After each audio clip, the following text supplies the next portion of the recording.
unfair because there's so much, like YouTube's blown up so big. Like even 12-year-olds are looking like they're glammed up. Oh my God. Yeah, that reminds me, like, so when I do makeup for like girls who need to go to their formals, they look amazing and they're wearing the most like expensive, prettiest gowns. And then I look back at the dress I wore and I got it from this place called Springvale.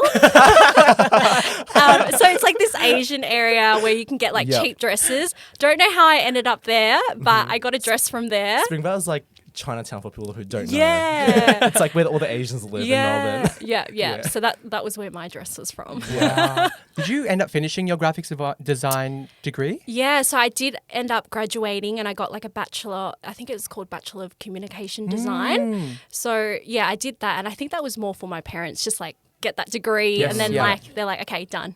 Good. So then and then you're doing makeup and then you're starting getting traction on Instagram as well. Yeah. And I know you did a video where you're using Rihanna's was it Fenty? Yeah, Fenty Beauty. And then she her makeup brand, she reshared it. And then do you remember that day when you saw it being reshared?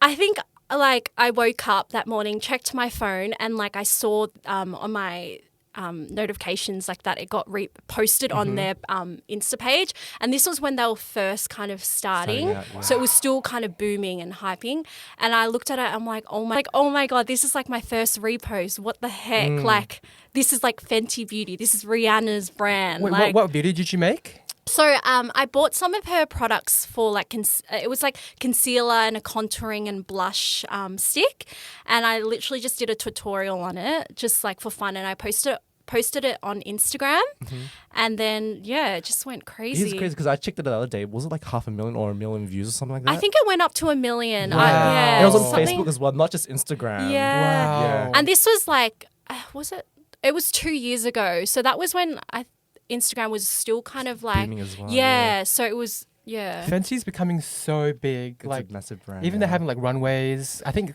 because there's a lot more diversity in Fenty, I realize. Yes. And I think that's why everything just blowing up with Fenty.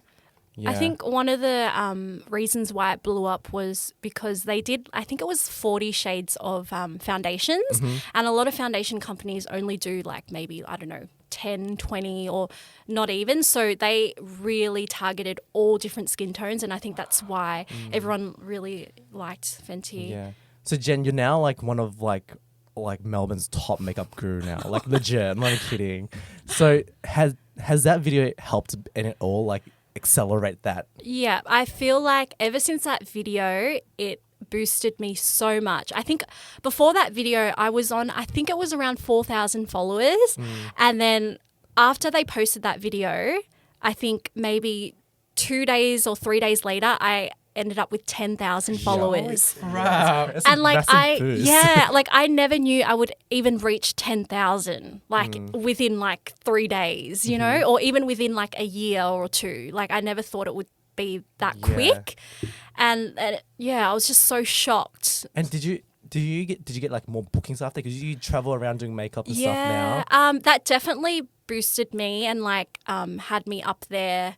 I guess I would. Yeah, so definitely got me bookings for sure. Do you travel internationally too to do makeups or? No, I wish, but I've had inquiries, but I'm always like either booked out or I can't make it. Like I had one in Bali, which would have been awesome. God. And then another one in New Zealand. Was that for like weddings or So for weddings. So like that's definitely a goal. I really want to travel somewhere for work. But you know, day. Jen always travels. Oh, Why you do? don't you just like start taking bookings when you travel? I know, I should. Yeah. I pay for actually like should. your whole trip? True. Yeah. That's a good idea. I actually had a patient back when I was doing my dental days. I had a patient. She was doing makeup for Miss Universe, but in Bali. Oh, wow. So every time, because I had to work around her schedule. She's like, "Oh, sorry, I can't do this day. I can't get my braces done.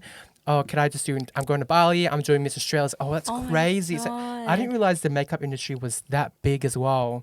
And then you look into YouTube, like all those. Do you follow like the dramas on YouTube time, the makeup? I do, only for entertainment and just to watch. But I'm not like for or against anyone. Like I try not to like pick sides. I'm just like, okay, I don't want to be a part of this. But which makeup gurus do you follow on YouTube? Desi Perkins, Tati. Who else? Jeffree Star. Yeah, I don't know if you've heard of them. Yeah. We know that. They're like the like OGs. They've been around for so long. Yeah. Hi guys, my name is Thomas. Wait, this looks weird. No, it doesn't. It does. Just go with it. Hi, my name is Thomas. I'm Phil Cooch. If you enjoyed our episode, then please check us out on your favorite podcast app, on Spotify, iTunes, or wherever you're listening to us on. And hit subscribe. Subscribe to us. Which is down. Is it this way? I don't know. It always changes all the time. Anyways, you're watching this channel.